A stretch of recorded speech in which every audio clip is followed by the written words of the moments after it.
Your Wildest Dreams, a book tag.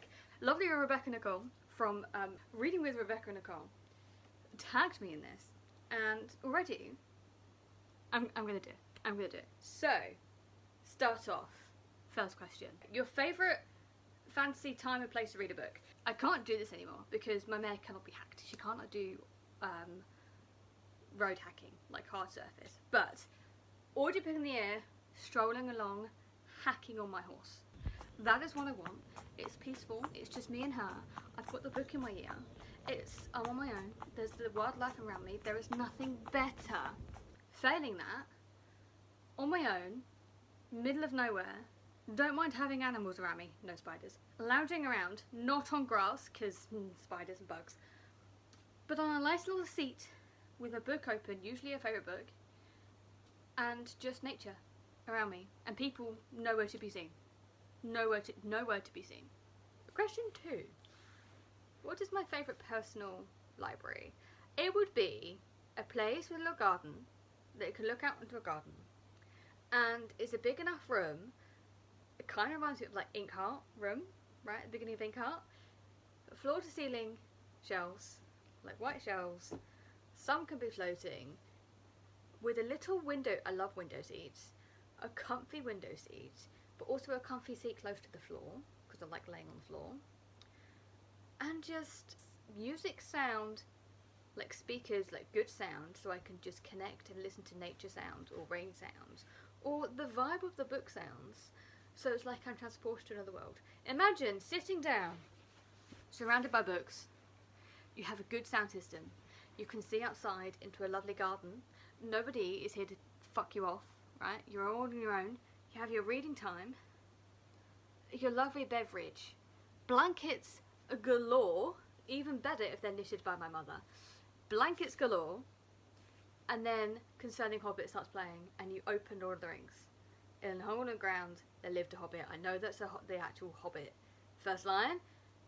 The actual Lord of the Rings line is a bit different. But by the fucking by, that is my perfect personal library. What is my fantasy bookshop? It's on the side of stables, my own personal stables, where there are people I gel with, just my mates, my best friends, people who are cool and fun. Stables are on one end. You have a really nice menage, massive hacking, forest at the far end, right? But then you come into at the entrance, and there's this big house, almost like I don't know what I'd call it, just be a really big house, which is basically books, right? It's 2 big rooms full of books, but there's also a cafe on the side. And so you have to walk through the cafe, then you have to get to the books on the other side. So you have your beverage, you have your cup of coffee, then great oak double doors that opens out onto a lovely garden. Flowers everywhere, good for the bees. Then right down the bottom there will be like a little stream, and then you can cross a little bridge into the stream, but then you can get into the woods, and like if you've got little kids, it could be like for little fairy, like you can play fairyland over there. But there's also places in the woods, in the garden, where you can sit, be alone, swing in chairs. There's shade. There's places where you can read with other people, so if you want to have a book club, you can read and do that. You can have these discussions. Am I going a little bit too full in here? Probably, but I'd love that. It's never going to happen. I'd have to be like a multi-millionaire. Not going to happen. Do you know how expensive just owning horses is? Like, and plus this collection, I'm skint as fuck, mate. There's no fucking way I'm going to be able to afford it, but I would love it.